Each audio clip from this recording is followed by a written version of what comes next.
우리가 신앙생활을 제대로 하려면 성경을 바로 알고 바로 믿고 실천하는 것이 중요합니다. 성경은 우리의 신앙과 삶의 유일한 기준이요 유일한 권위입니다. 성경이 말하는 곳까지 가는 것이고 성경이 그치는 곳에서 그쳐야 되지요. 그럴 때만이 신앙생활이 의미 있고 하나님 주신 참 평안과 기쁨과 자유를 만끽하면서 살 수 있는 것입니다. 그래서 이렇게 성경의 중요성은 아무리 강조해도 지나치지 않는 것이에요. 그래서 우리가 예수 믿으면요, 제일 먼저 성경을 보는 안목을 갖추려고 애를 써야 돼요. 이 가장 우선순위인 것입니다. 성경을 모르면서 열심을 내는 사람처럼 위험한 사람도 없는 것이에요.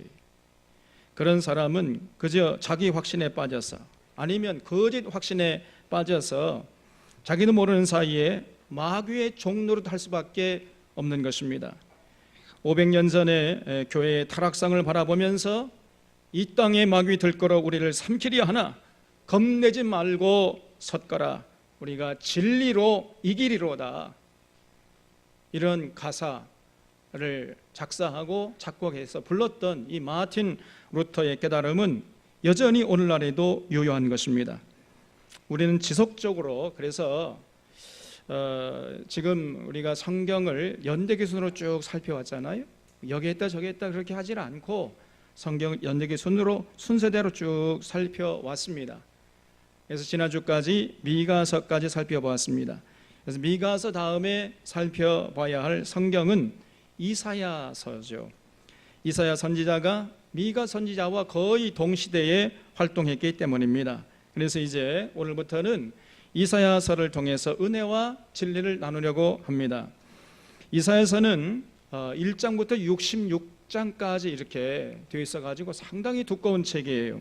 그렇기 때문에 많은 교우들이 이사야서를 잘 읽지 않으려고 하고 읽어도 이게 무슨 내용인지 이해하기 어려워합니다. 대부분 그저 이사야의 요절이라고 하는 그저 구절, 몇 구절 알고 있을 뿐이지 이사야서가 기록될 때의 역사적인 배경이 무엇인지, 이사야서를 통해서 전하고자 하는 메시지가 무엇인지 알지 못하고 또 알려고도 하질 않아요. 이런 갓난아기 같은 수준을 우리는 하루속히 벗어나야 합니다.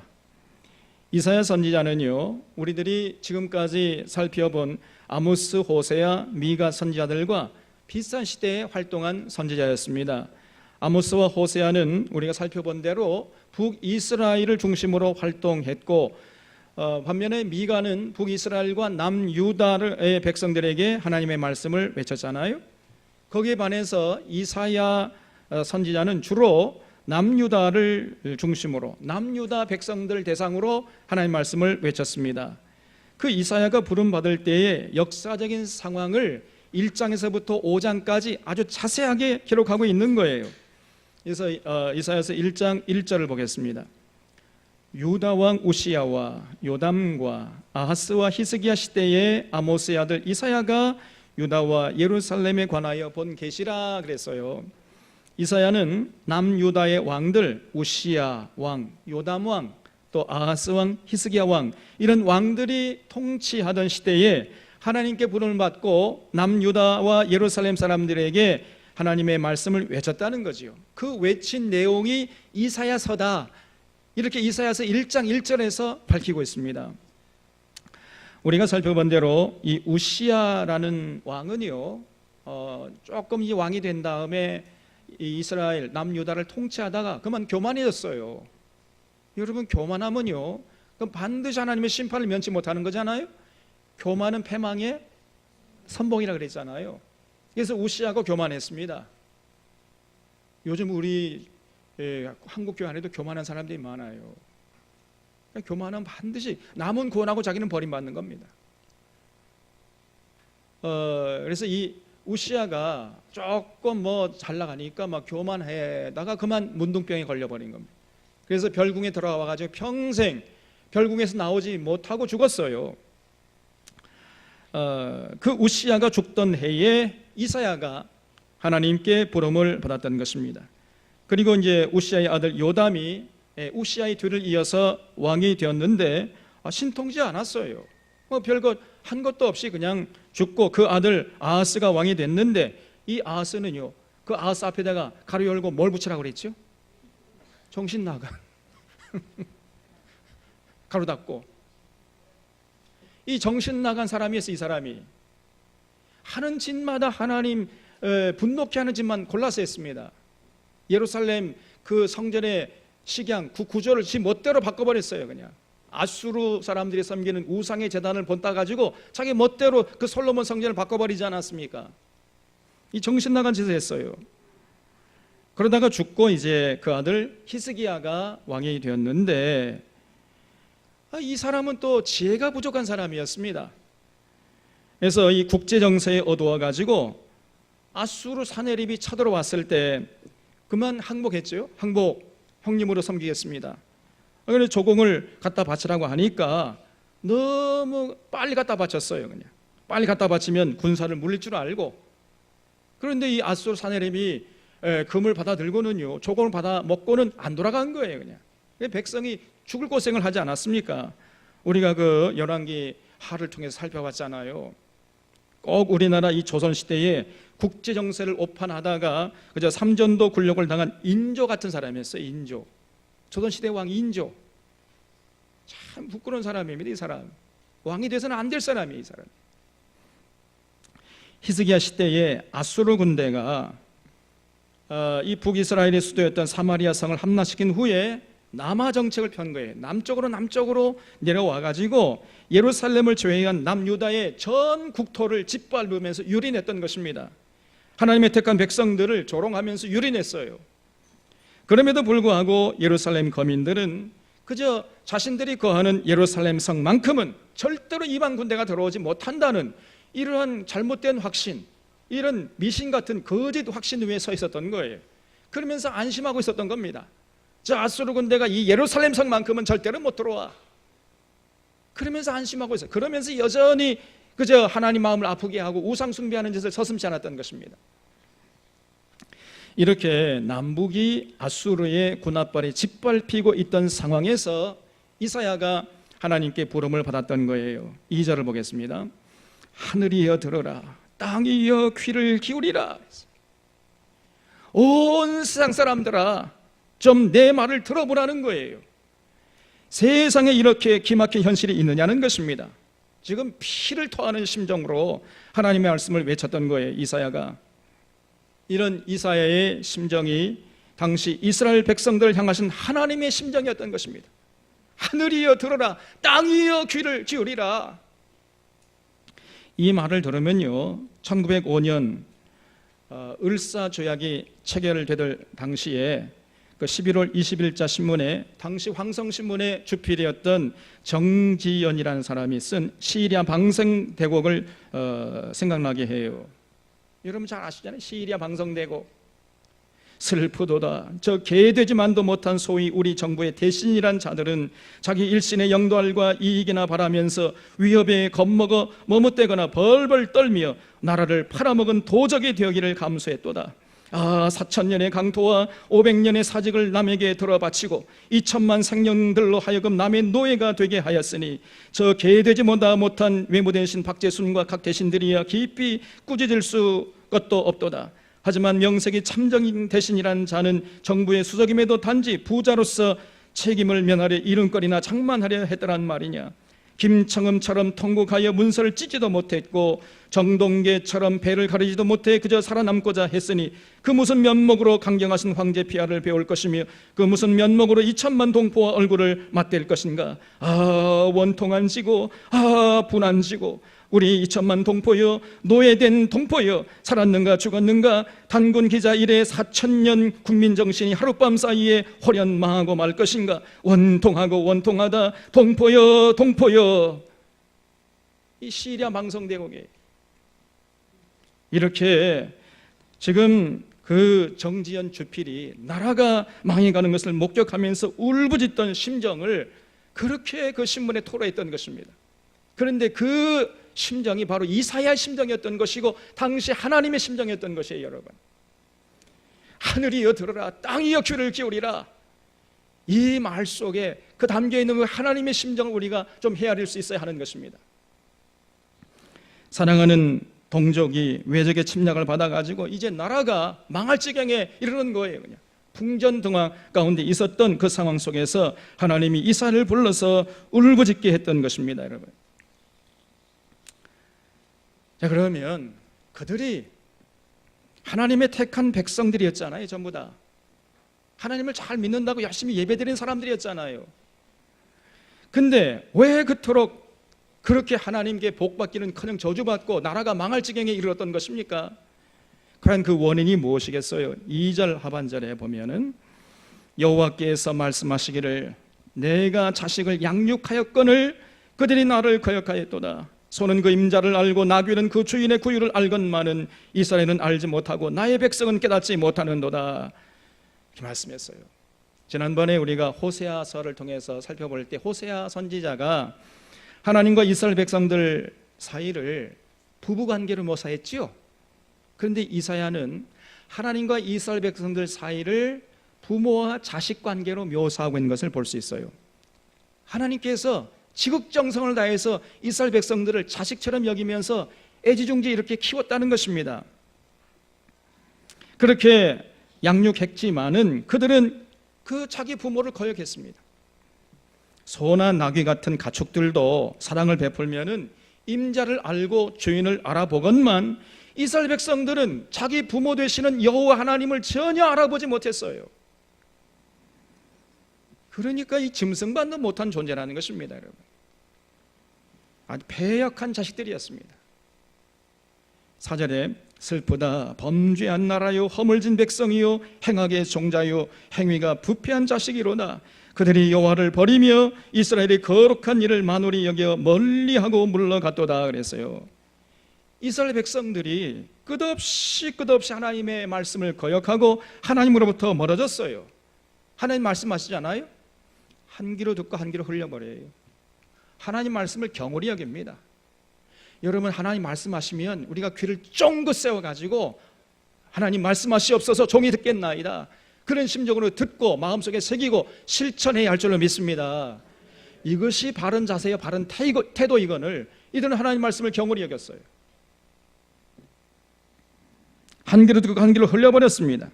그 대신에 그들은요, 바알 앞에 나가서는 귀를 쫑긋 세웠어요. 바알 선지자의 말은 그렇게 귀담아 듣고 실천을 잘했어요. 이것이 출애굽 후에 이스라엘 백성들의 모습이었던 것입니다. 하나님이 이스라엘 백성들에게 출애굽한 이후로 600년 이상 사랑을 쏟아부으셨지만은 이들은 전혀 그 하나님의 사랑에 응답하지 않았어요. 아니, 오히려 은혜를 원수로 갚았던 것입니다. 그래서 하나님께서 이런 패역한 자식 같은 이스라엘 백성들을 보시면서 가슴을 치면서 아파하시고 분노하셨던 것입니다, 여러분. 그러다가 여러분, 때로 부모님들이 자식이 너무 말을 안 듣잖아요. 속을 새기면서 자기가 망할 줄도 모르고 망할 짓만 하잖아요. 그런 부모들 입장에서 속이 상하고 가슴이 아프고 쓰리잖아요. 그러면 부모가 어떡합니까? 이제 매를 들잖아요. 회초리를 드는 겁니다. 그때 자녀들에게 잘 되라고 회초리를 드는 거 아닙니까? 그런 것처럼 하나님께서 이스라엘 백성들 하도 엉터러지만 하니까 좀 정신 차리라고 매를 들었다. 그래, 매를 들면 몇 대 때려요, 하나님이. 5절 말씀에 보면은 너희가 어찌하여 매를 더 맞으려고 패역을 거듭하느냐. 온 머리는 병들었고 온 마음은 피곤했으며 발바닥에서 머리까지 상한 곳이 없이 상한 것과 터진 것과 새로 맞은 흔적뿐이거늘 그것을 짜며 싸매며 기름으로 부드럽게 함을 받지 못하였도다. 그러니까요, 하나님께 얻어 터져가지고 이제 상처가 나면은 상처가 아물기도 전에 또 얻어 터졌다는 거예요. 지속적으로 하나님 말만 아프게 했다는 얘기죠. 너희의 땅은 황폐했고 너희의 성읍들은 불에 탔고 너희의 토지는 너희 목전에서 이방인에게 삼켜졌으며 이방인에게 파기됨 같이 황폐했고 땅 시온은, 이 시온이란 말은 예루살렘을 시온이라 그래요. 예루살렘은 포도원의 망대같이 참외밭에 원두막같이 에워싸인 성읍까지 겨우 남았도다 그랬어요. 그러니까 전 국토가 아수르 군대의 군합발에 짓밟히고 예루살렘만 딸랑 남았다는 것입니다. 그 참의 밭의 원두막 같이. 우리가 열왕기서와 미가서를 통해 살펴본 대로 당시 그 북이스라엘은 끊임없이 아수르 군대 침략에 시달리다가 마침내 사마리아 성이 함락되니까 완전히 나라가 망했잖아요. 그리고 수많은 사람들이 포로로 잡혀가는 것을 우리가 봤잖아요. 그리고 이제 아수르 군대가 만족하지 않고 돌아가지 않고 남아 정책 펴가지고 남쪽으로 내려갔다고 말씀드렸습니다. 그래가지고 전 국토를 황폐화시켰어요. 그래서 땅이 황폐해졌고 성읍들은 다 불에 타가지고 잿더미가 되어버렸다는 것입니다. 그래서 이사야가 마치 여름날에 그 원두막처럼 예루살렘 성만 지금 딸랑 남았다는 거예요. 지금. 그게 지금 거의 나라가 망할 지경이었어요. 아수르 군대가 천지에 그냥 울거렸습니다. 그러니까 하나님께서 아수르라는 회초리를 들어 때리셨는데 이 예루살렘 사람들은요 전혀 깨닫지 못하고 있는 거예요 지금. 그래서 자신들의 죄악을 돌이키려 하지 않았습니다. 자신들을 돌아볼 생각을 하지 않는 거예요 그냥. 그러면 도대체 당시 남유다의 모습이 어떠했길래 이렇게 하나님이 이토록 분노하셨는가? 좀 더 구체적으로 10절 이하에서 이렇게 하나님이 이사야를 통해서 말씀하고 있습니다. 너희 소돔의 권원들아 여호와의 말씀을 들을지어다. 너희 고모라의 백성아 우리 하나님의 법에 귀를 기울일지어다. 그랬어요. 당시 예루살렘의 권원들과 백성들이 타락의 대명사라고 불리던 소돔과 고모라 사람들 같았다는 거예요. 소돔과 고모라 성 같은 사람들이었어요. 그들은 하나님의 법에 귀를 기울이지 않고 제 멋대로 제 속에는 옳은 대로 살아버렸습니다. 여호와께서 말씀하시되 너희의 무수한 재물이 내게 무엇이 유익하니요 나는 수양의 번제와 살찐 짐승의 기름에 배불렀고 나는 숫송아지나 어린 양이나 염소의 피를 기뻐하지 아니하노라. 너희가 내 앞에 보이러 오니 이것을 누가 너희에게 요구했느냐? 내 마당만 밟을 뿐이니라. 헛된 재물을 다시 가져오지 말라. 분향은 내가 가증히 여기는 바요 월삭과 안식일과 대회로 모이는 것도 그러하니 성회와 아울러 악을 행하는 것을 내가 견디지 못하겠노라. 내 마음이 너희 월삭과 정한 절기를 싫어하느니 그것이 내게 무거운 짐이라 내가 지기에 곤비하였느니라. 그랬어요.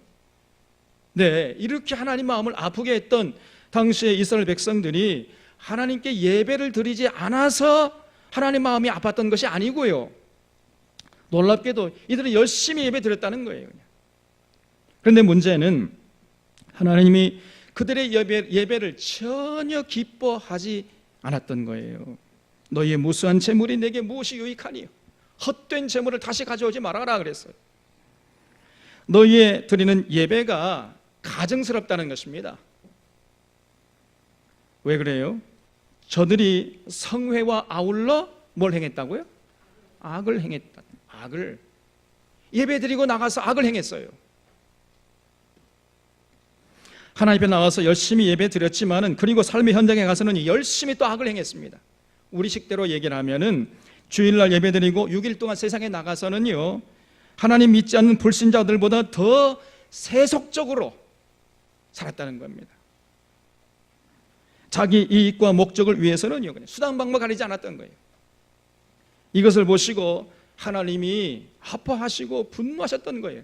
하나님의 이름을 드러내면서 하나님의 영광을 드러내기는커녕 하나님의 영광을 그냥 짓밟아버리고 가로막았던 것입니다. 그래서 저 사람들이 그러므로 하나님께서 이렇게 외쳤습니다. 15절에 너희가 손을 펼 때에 내가 내 눈을 너희에게서 가리고 너희가 많이 기도할지라도 내가 듣지 아니하리니 이는 너희 손에 피가 가득함이라 그랬어요. 저들의 손에는요 피가 흥건했습니다. 자기 이익을 위해서 권력을 남용해가지고 이웃을 해치고 속이고 부당한 재판을 서슴지 않았으니까 그의 손에 피가 가득했던 것이죠. 그리고 와서 하나님께 하나님 복을 달라고 기도한 거예요. 그러니 그런 기도를 하나님이 들으시겠느냐 그 말입니다. 여러분 16절에 너희는 스스로 씻으며 스스로 깨끗게 하여 내 목전에서 너희 악한 행실을 버리며 행악을 그치고 선행을 배우며 정의를 구하며 학대받는 자를 도와주며 고아를 위하여 신원하며 과부를 위하여 변호하라 하셨느니라. 하나님이 원하시는 것이 뭡니까?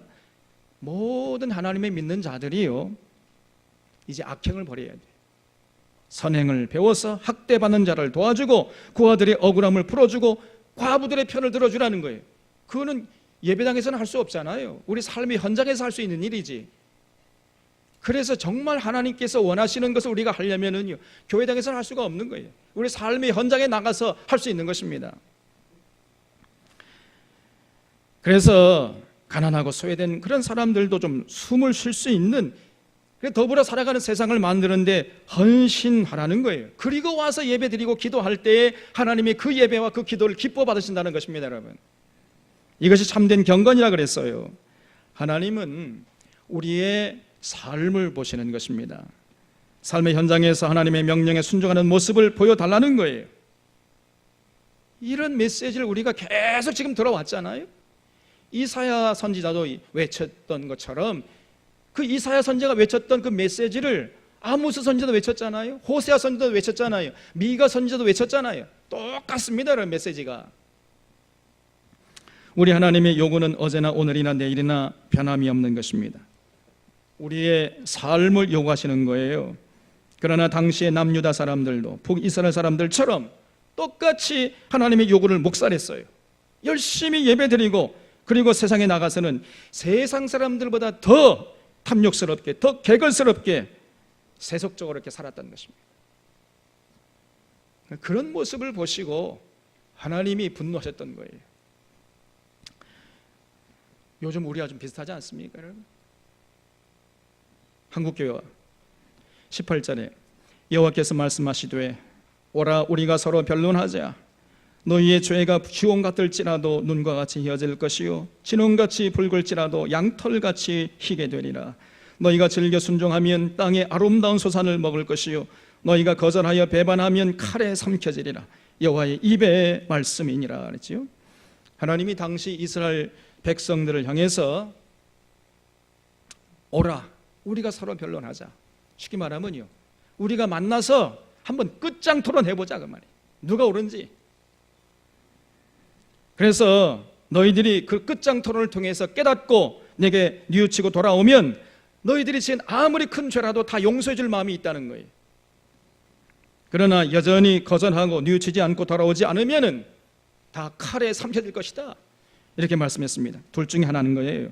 이것이냐 저것이냐 양당 간에 결단하라는 것입니다. 엉거주춤 이것도 아니고 저것도 아니고 믿는 것도 아니고 안 믿는 것도 아니고 이렇게 할 수가 없다는 것입니다.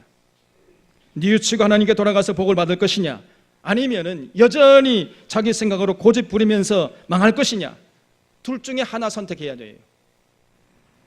그러나 당시 이스라엘 백성들은 전자가 아니고 후자를 선택했던 거예요. 이 어리석은 이스라엘 백성들이. 그래서 하나님께서 21절 이하에서 이렇게 단식하십니다. 신실하던 성읍이 어찌하여 창기가 되었는고. 예루살렘 성이 다 창기가 되어버렸어요. 정의가 거기에 충만했고 공의가 그 가운데 거하였었더니 이제는 살인자들 뿐이로다. 내 은은 찌꺼기가 되었고 내 포도주에는 물이 섞였도다. 내 고관들은 배역하여 도둑과 착하며 다 뇌물을 사랑하며 뇌물을 구하며 고아를 위하여 신원하지 아니하며 과부의 성사를 수리하지 아니하는도다. 하나님께서 불꽃 같은 눈으로 그 당시 남유다 백성들의 삶을 지켜보셨던 것입니다. 하나님 보실 때에 남유다 백성들의 삶이 한마디로 창녀 같았다는 거예요. 창기 같았습니다. 거리의 여자같이. 과거에는 정의가 충만했었고 공의가 가득했던 땅이었어요. 그런데 이제는 살인자들만 가득합니다.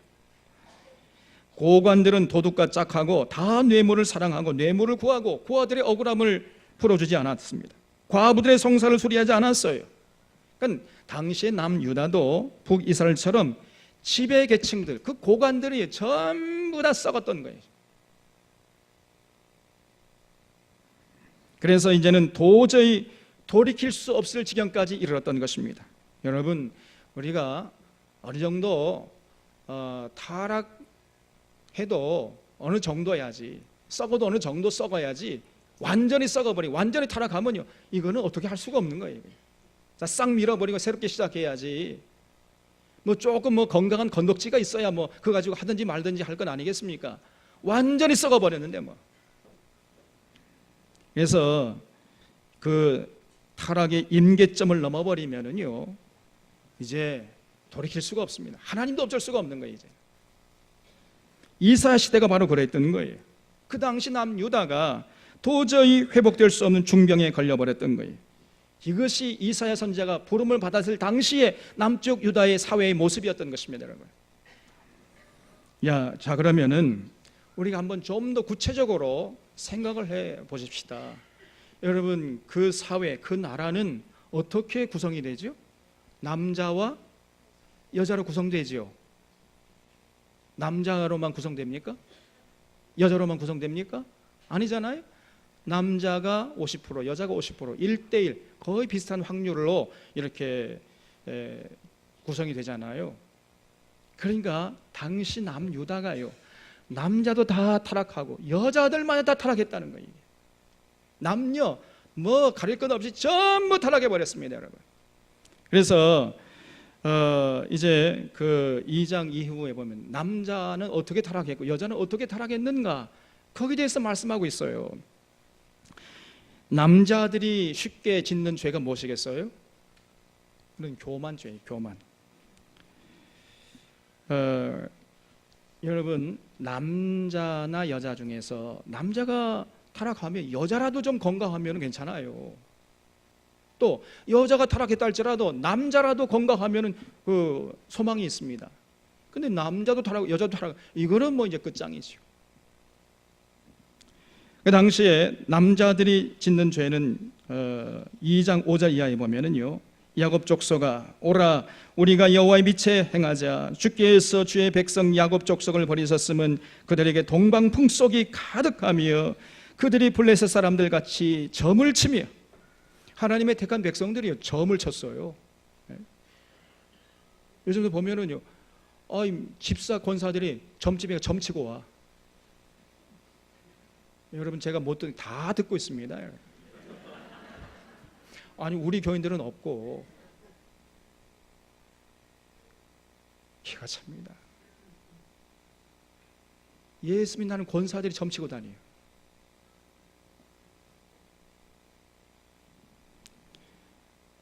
블레셋 사람들 같이 점을 치며 이방인과 더불어 손을 잡아 언약하였습니다. 그 땅에는 은금이 가득하고 보화가 무한하며 그 땅에는 마필이 가득하고 병거가 무수하며 그 땅에는 우상도 가득하므로 그들이 자기 손으로 짓고 자기 손가락으로 만든 것을 경배하며 천한 자도 절하며 귀한 자도 굴복하오니 그들을 용서하지 마옵소서 그랬어요. 하나님께서 복을 주시면요, 그 하나님 주신 복을 가지고 하나님을 섬기는 것이 아니고 이방 사람들이 섬기는 우상 앞에 가서 이 우상을 섬겼다 그 말이죠. 은금이 가득하고 보화가 무한하고 마필이 가득하면 동시에 우상의 제단들도 가득해져요. 기가 찹니다. 그들이 자기들이요, 나무나 돌을 가지고 깎아 만든 거 아닙니까? 우상이라는 것이 자기들이 만든 우상 앞에 절을 하는 겁니다. 얼마나 어리석은 자들이. 그러니까 당시 남자들은 하나님이 복을 주시면은요, 마치 자기들이 잘나가지고 복을 누리는 것처럼 이렇게 착각하면서 교만해져 가지고 하나님 버려버리고 우상 앞에 가서 자기들이 만든 그 우상 앞에 가서 절을 하고 그 바알 선자의 가르침에 순종하며 살았다는 거예요. 12절에 대전 만군의 여호와의 날이 모든 교만한 자와 거만한 자와 자고한 자에게 임하리니 그들이 낮아지리라 그랬어요. 그런 교만한 사람들 하나님이 가만두지 않습니다, 여러분. 그 교만한 자들을 낮추시는 하나님의 날이 반드시 그들에게 임할 것이다 그랬어요. 그래서 이 남자들은요, 이게 단순해요. 남자들은, 여성들은 상당히 좀 깊이가 있고 복잡한데 남자들은요, 조금 자기가 무슨 업적 세우잖아요. 그러면 이제 어깨에 힘이 들어요. 그래가지고 교만해져 가지고 자기밖에 몰라. 자기가 최고인 줄 알아요. 그러다가 파멸이 순식간에 임하는 것입니다. 그런 사람들이 많습니다. 요즘에 우리 주변에도. 우리가 지금 보고 있잖아요. 그 대표가 누구냐? 좀 명성의 김사만 부자라니까. 그 13절에 또 레바논의 높고 높은 모든 백향목과 바산의 모든 상수리 나무와 모든 높은 산과 모든 솟아오른 작은 언덕과 모든 높은 망대와 모든 견고한 성벽과 다시스의 모든 배와 모든 아름다운 조각물에 임하리니 그날에 자고한 자는 굴복되며 교만한 자는 낮아지고 여호와께서 홀로 높임을 받으실 것이요 우상들은 온전히 없어질 것이며 사람들이 암열과 토굴로 들어가서 여호와께서 땅을 진동시키려고 일어났을 때에 그의 위엄과 그 광대하심의 영광을 피할 것이라. 사람이 자기를 위하여 경배하려고 만들었던 은우상과 금우상을 그날에 두더지와 박쥐에게 던지고 아멸과 험악한 바위틈에 들어가서 여호와께서 땅을 진동시키려고 일어났을 때에 그의 위엄과 그의 광대하심의 영광을 피하리라 그랬습니다. 하나님의 심판의 날이 교만한 자들 위에 호련히 덮칠 것이라는 것입니다. 여러분, 그들이 그토록 애지중지하던 것들이 하루아침에 그냥 순식간에 사라져버릴 것이라 그랬어요. 그러므로 여러분 꼭 기억하십시오. 하나님의 진리 밖에서 세상 부귀영화 누리는 자들은요, 어리석은 자들이요 파멸을 자초하는 자들인 줄로 믿으시기 바랍니다. 그런 자들을 절대로 여러분 부러워할 필요가 없어요. 그 22절에 너희는 인생을 의지하지 말라 그랬습니다. 그의 호흡은 코에 있나니 새말가치가 어디 있느냐. 하나님의 진리를 벗어나서 세상에서 떵떵거리고 사는 자들은 새말 가치가 없는 인생들이에요. 결코 우리의 부러움의 대상이 될 수 없는 것입니다. 3장 1절에 보면 보라 주 만군의 여호와께서 예루살렘과 유다가 의뢰하며 의지하는 것을 제하여 버리시되 곧 그가 의지하는 모든 양식과 그가 의지하는 모든 물과 용사와 전사와 재판관과 선지자와 복술자와 장로와 오십부장과 귀인과 모사와 정교한 장인과 능란한 요술자를 그리하실 것이며 그랬어요. 만군의 여호와께서 그들이 의지하는 모든 것들 다 제거해 버릴 것이다 이 말씀이잖아요. 교만해서 하나님의 진리를 버리고 무시하면요, 세상 부귀영화 쫓는 사람들처럼 호련히 패망이 임하게 되는 것입니다. 8절에 예루살렘이 멸망했고 유다가 엎드러졌음은 그들의 언어와 행위가 여호와를 거역하여 그의 영광의 눈을 범하였습니다. 하나님의 영광의 눈을 저들이 범해버려요. 그러면서 자기들이 얼마나 끔찍한 죄악을 저지르는지조차도 몰라요. 결국 그들이 스스로 재앙을 자취하는 어리석은 삶을 살았던 것입니다. 13절에 여호와께서 변론하러 일어나시며 백성들을 심판하려고 서시도다. 여호와께서 자기 백성의 장로들과 고관들을 신문하러 오시리니 포도원을 삼킨 자는 너희이며 가난한 자에게서 탈취한 물건이 너희의 집에 있도다. 어찌하여 너희가 내 백성을 짓밟으며 가난한 자의 얼굴에 맷돌질을 하느냐. 야, 이 참 표현이 얼마나 절묘합니까? 저 사람들이 자기 힘을 가지고요 가난한 자를 얼굴에 맷돌질을 했다는 거예요. 그러니 그 당시에 서민들이 얼마나 고통스러웠겠습니까? 한번 생각을 해보세요.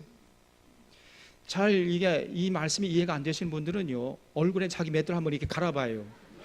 어떻게 되는가? 당시 고관들이 그 서민들의 얼굴에 맷돌질을 해댔다는 말이에요. 주 만군의 여호와가 내가 말하였느니라 하시도다. 이렇게 교만해서 하나님의 은혜를 저버리고 우상을 섬기면서 권력을 남용해가지고 가난한 백성들을 짓밟고 얼굴에 맷돌질을 해댔습니다. 이 사람들이. 그러니까 하나님께서 반드시 그런 놈들을 심판하실 것이다 말씀하신 거죠. 자, 그러면 남자들은 그렇다 치고 당시 여자들은 어떠했는가? 여자들도요 50보 100보입니다. 거기서 거기 남자들이 타락하면 여자라도 정신을 차려야 할 거 아니에요. 여자들은 더 타락해. 이것들이 16절 말씀해 보면요 여호와께서 또 말씀하시되 시온의 딸들이 교만했다는 거예요. 이 시온의 딸, 예루살렘에 거주하는 여자들이죠. 그냥 고관의 부인들, 이런 사람들이죠. 그래서 이 교만하여 느린 목 정을 통하는 눈으로 다니며 아기작거리어 걸으며, 걸을 때도요 똑바로 걷는 게 아니라 엉덩이를 흔들면서 걷는 거야. 이것들이 아기작거려 걷다 그러면 발로는 쟁쟁한 소리를 낸다 하는도다. 그러므로 주께서 시온의 딸들의 정수리에 딱지가 생기게 하시며 여호와께서 그들의 하체가 드러나게 하시리라. 주께서 그날에 그들의 장식한 발목걸이와 머리에 망사와 반달 장식과 귀고리와 팔목걸이와 얼굴 가리개와 화관과 발목 사슬과 띠와 향압과 호심부와 반지와 코걸이와 예복과 겉옷과 목도리와 손주머니와 손거울과 세마포와 머리 수건과 너울을 지하시리니. 그랬죠. 당시 이 예루살렘 여성들이요, 남자들은 교만하고 여성들은 사치했어요. 여성들이 빠지기 쉬운 죄는 사치입니다, 여러분. 얼마나 사치한지 그들의 몸에 차는 폐물들이요, 이거 봤잖아요. 수십 종류입니다. 그래서 한번 밖으로 외출하려면요 5시간을 장식해야 돼, 몸에. 그 남자들은 속 터져요. 그냥 5시간 기다려야 돼. 우리 남자들은 5분이면 외출할 준비가 다 되잖아요. 근데 여자들은 외출하려면 5시간. 꼭 누가 생각나지요? 한번 외출하려면 7시간 머리를 해야 돼. 그럼 외출을 못 하는 거예요. 그래, 귀찮으면은.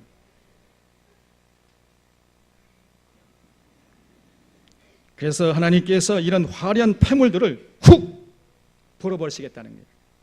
24절에 그때에 썩은 냄새가 향기를 대신하고 노끈이 띠를 대신하고 그랬죠. 여기서 이 노끈은요 보통 노끈이 아니고 포승줄입니다. 포승줄. 전부 굴비 엮듯이 엮여가지고 포로로 잡혀가지게 하시겠다는 거예요. 또 대머리가 숱한 머리털을 대신하고 하나님이 기름기가 좔좔 흐르는 여성들의 머리카락을 전부 그냥 베가지고 대머리가 되게 하시겠다는 것입니다. 굵은 베옷이 화려한 옷을 대신하고 수치스러운 흔적이 아름다움을 대신할 것이며, 여기 수치스러운 흔적이라고 나왔는데 이거는요 얼굴에 난 칼자국을 말해요. 얼굴, 그 고운 얼굴에 하나님이 칼자국을 내게 하겠다는 겁니다. 옛날에 그 노예가 잡혀오면요 이 사람은 노예다라고 하는 그 표시로 얼굴에 딱 그 도장을 찍었죠. 그걸 주홍글씨라고 해요. 주홍글씨. 그래서 이 사람은 노예다, 이 여자는 잡혀온 노예다라는 표식을 하기 위해서 그 고운 얼굴에 칼자국을 내게 하겠다는 겁니다. 너희의 장정은 칼에, 너희의 용사는 전란에 망할 것이며 그 성문은 슬퍼하며 곡할 것이요 시온은 황폐하여 땅에 앉으리라. 이렇게 당시 예루살렘의 타락한 여성들을 하나님께서 남김없이 심판하실 것이라 이렇게 말씀했어요. 그래서 여자마저 타락하면요 그 사회에 이제 볼장 다 본 거예요. 여러분, 남자는 타락하기 쉬워요. 근데 여자는 좀 마음이 곱고 아름답고 생명을 경외하는 그런 마음이 있잖아요. 그 여성이 그 사회의 마지막 보루인 것입니다. 여성들마저 타락하면은 이제 그 사회에 소망이 없어요. 이제 망할 일만 남는 것입니다. 그 당시 예루살렘이 남성들은 교만은 다 타락해버려, 여성들은 사치하면서 다 타락했던 것이에요. 끝장이죠. 자, 그러면은 이렇게 타락한 모습을 보시는 당시에 그 하나님의 심정이 어떠하셨는가? 5장 1절에 보면요, 나는 내가 사랑하는 자를 위하여 노래하되 내가 사랑하는 자의 포도원을 노래하리라. 내가 사랑하는 자에게 포도원이 있으며 심히 기름진 사내로다. 그래서요 이사야가 하나님과 이스라엘 백성들과의 관계를 여기서는 이제 포도와 포도원으로 설명하고 있잖아요. 농부가 포도원을 조성하는 목적은요 포도 열매를 따 먹기 위함이잖아요. 그래서 열심히 이제 땅을 파고 돌을 제거하고 정성을 다해서 극상품의 포도나무를 심었다는 겁니다. 그래서 이제 좋은 상품의 포도 열매가 맺기를 기다렸더니 그래서 가을에 보니까요 먹을 수 없는 들포도 열매를 맺고 말았어요. 그는 농부가 화가 나지 않겠습니까? 전부 그 울타리를 다 헐어버리고 포도나무를 찍어버리는 것처럼 하나님께서 이스라엘 백성들을 그렇게 하시겠다는 거예요. 5절 말씀에 이제 내가 내 포도원에 어떻게 행하는지를 너희에게 이르리라. 내가 그 울타리를 걷어 먹힘을 당케 하며 그 담을 헐어 짓밟히게 할 것이요 내가 그것을 황폐하게 하리니 다시는 가지를 자름이나 북을 돋우지 못하여 찔레와 가시가 날 것이며 내가 또 구름에게 명하여 그 위에 비를 내리지 못하게 하리라 하셨으니 물은 만군의 여호와의 포도원은 이스라엘 족속이요 그가 기뻐하시는 나무는 유다 사람이라. 그들에게 정의를 바라셨더니 도리어 포악이요 그들에게 공의를 바라셨더니 도리어 부르짖음이었도다. 그랬어요. 하나님이 온 정성을 다해가지고 이스라엘 백성들을 보살폈더니 이 사람들이 어떤 열매를 맺었느냐? 하나님이 기대하신 열매는요 정의와 공의의 열매를 맺기를 기대하셨는데 정의와 공의 열매는커녕 그들이 포악의 열매를 맺고 부르짖음의 열매를 맺었다는 것입니다. 그러니 지금 하나님의 심정이 분노로 가득했던 것이에요. 그러나 당시 이 예루살렘 거민들은요 이런 하나님의 심정을 전혀 알지 못했습니다. 아니 알려고도 하지 않고 관심조차 없었습니다. 여기 11절 말씀해 보면 5장 11절에 아침에 일찍이 일어나 독주를 마시며, 이 사람 아침부터 독한 술을 마셔댔어요. 이 사람들이 밤이 깊도록 포도주에 취하는 자들은 화했을진지, 그들이 연회에는 수금과 비파와 소고와 피리와 포도주를 갖추었어도 여호와께서 행하시는 일에 관심을 두지 아니하며 그 손으로 하신 일을 보지 아니하는도다 그랬습니다. 전혀 하나님의 뜻에 관심이 없었다는 얘기죠. 그저 잘 먹고 잘 살 수 있으면 그것이 진리였고, 그렇기 때문에 수단 방법 가리지 않았습니다. 아침부터 독주를 마셔대고 밤이 깊도록 포도주에 취했어요. 그저 날이 새는지 지는지도 모르고 허구한 날 부어라 마셔라 파티를 해대면서 흥청망청 놀아냈다는 것입니다. 그러면서도 하나님께서 자신들을 보시면서 얼마나 통분해 하시는지 전혀 느끼지 못하고 관심도 없었습니다. 18절에 거짓으로 끈을 삼아 죄악을 끌며 술의 줄로 함같이 죄악을 끄는 자는 화했을진지, 그들이 이르기를 그는 자기의 일을 속속히 이루어 우리에게 보게 할 것이며 이스라엘의 거룩한 이는 자기의 계획을 속히 이루어 우리가 알게 할 것이다. 이러면서 하나님의 심판을 전혀 두려워하지 않았다는 거예요. 그러니까 더 이제 적극적으로 하나님이 우리를 보시면서 우리를 축복하실 거야 이렇게 믿고 있었기 때문에 이 사람이 열심으로 거짓으로 끈을 삼아 죄악을 끌었습니다. 악을 선하다 하며 선을 악하다 하며 흑암으로 광명을 삼으며 광명으로 흑암을 삼으며 쓴 것으로 단 것을 삼으며 단 것으로 쓴 것을 삼는 자들은 화했을진지요, 스스로 지혜롭다 하며 스스로 명철하다 하는 자들은 화했을진지요, 포도주를 마시기에 용감하며 독주를 잘 빚는 자들은 화했을진지요, 그들은 뇌물로 말미암아 악인을 의롭다 하고 의인에게서 그 공의를 빼앗는도다. 이로 말미암아 불꽃이 그루터기를 삼김같이 마른 풀이 그 불 속에 떨어짐같이 그들의 뿌리가 썩겠고 꽃이 티끌처럼 날리리니 그들이 만군의 여호와의 율법을 버리며 이스라엘 거룩하신 이의 말씀을 멸시하였습니다. 그러므로 여호와께서 자기 백성에게 노를 바라시고 그들 위에 손을 들어 그들을 치신지라. 산들은 진동하며 그들의 시체는 거리 가운데 분토같이 되었도다. 그럴지라도 그의 노가 돌아서지 아니하였고 그의 손이 여전히 펼쳐져 있느니라. 또 그가 기치를 세우시고 먼 나라들을 불러 땅 끝에서부터 자기에게로 오게 하실 것이다. 하나님이 타락하고 썩은 이스라엘 백성들에게 이제 이방 군대를 보내실 것이라는 거예요. 먼 나라들을 불러 땅 끝에서부터 자기에게로 오게 하실 것이다. 무슨 얘기죠? 이제 좀 있으면 전쟁이 날 것이라는 겁니다. 보라, 그들이 빨리 달려올 것이로되 그 중에 곤핍하여 넘어지는 자도 없을 것이며 조는 자나 자는 자도 없을 것이며 그들의 허리띠는 풀리지 아니하며 그들의 들매끈은 끊어지지 아니하며 그들의 화살은 날카롭고 모든 활은 당겨졌으며 그들의 말굽은 부싯돌 같고 병거 박히는 회오리바람 같을 것이며 그들의 부르짖음은 암사자 같을 것이요 그들의 소리지름은 어린 사자들과 같을 것이라. 그들이 부르짖으며 먹이를 움켜 가져가 버려도 건질 자가 없으리로다. 그날에 그들이 바다 물결 소리같이 백성을 향하여 부르짖으니 사람이 그 땅을 바라보면 흑암과 고난이 있고 빛은 구름에 가려서 어두리라. 하나님이 남유다 백성들의 죄악을 보시고 그들을 무섭게 심판하실 것이다. 이렇게 이사야가 외쳤어요. 이처럼 이사야서는 당시 남유다가 얼마나 하나님 마음을 아프게 했는지를 우리에게 똑똑하게 보여주고 있잖아요. 당시 종교, 정치, 문화, 사회가 얼마나 타락했는지를 우리에게 여실하게 보여주고 있습니다. 이 사람들이 다 예수 믿는, 하나님 믿는 자들이었어요. 예수 믿는 자들이 아니고 하나님 믿는 자들이었습니다. 그들은 동족 이스라엘, 그 북이스라엘이 아수르에 의해서 많은 걸 똑똑히 봤습니다. 그러면서도 전혀 정신 차리지 못하고 하나님의 뜻을 받들어서 정의와 공의를 행할 생각조차 하지 못했습니다. 열심히 예배드렸어요. 기도 많이 했습니다. 헌금도 많이 바쳤어요. 그래 놓고는 세상에 나가서는 자기들이 예배 열심히 드리고 기도 많이 하고 헌금 바쳤으니까 하나님께 복 주실 것이다, 이렇게 착각했던 거죠. 하나님의 오해도 굉장한 오해를 했던 것입니다. 근데 하나님이 그들의 예배를 기뻐하지 않았다는 거죠. 그리고 하나님께서 자기들을 보시면서 얼마나 슬퍼하시고 분노하시는지 전혀 그들은 알지 못했던 것입니다. 이런 상황 속에서 이사야가 하나님께 부름받아서 하늘이여 들으라, 땅이여 귀를 기울이라, 이렇게 외쳤던 거예요.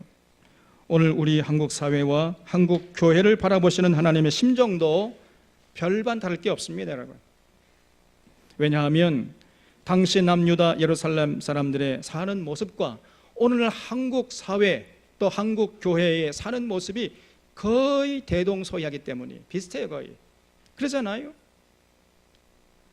여러분, 양심 있는 사람은 이거 부정하지 못할 것입니다. 오늘 우리 샤론의 교우들은 우리가 믿는 여호와 하나님의 심정을 헤아릴 수 있기를 바랍니다. 그 하나님이 우리의 삶을 지켜보고 계신다는 것을 잊지 마시기를 바랍니다. 여러분들은 당시의 어리석은 이스라엘 백성들처럼 종교적인 의식에 매몰되는 자들이 되어서는 안 돼요. 우리 샤론 교회는 그런 자들이 한 사람도 없기를 주님의 이름으로 축원합니다. 그래서 우리의 종교적인 의식과 종교적인 행위가 우리의 삶에까지 영향을 행사해 가지고 종교적인 의식과 행위가 우리의 삶과 일치가 돼야 돼요. 그럴 때 우리의 예배가 하나님의 기쁨이요 하나님의 영광이 되는 것입니다. 이걸 잊지 마시기 바랍니다. 그래서 우리의 신앙의 무게중심은 삶의 현장에 가 있어야 돼요. 여러분 때문에 삶의 현장에서 하나님의 이름이 높아지고 하나님 나라가 힘있게 세워지고 하나님의 뜻이 이루어질 수 있기를 바랍니다. 그런 주인공들로 끝까지 승리해서 하나님을 기쁘시게 하는 자들이 다 될 수 있기를 우리 주님의 이름으로 축원합니다. 기도하겠습니다.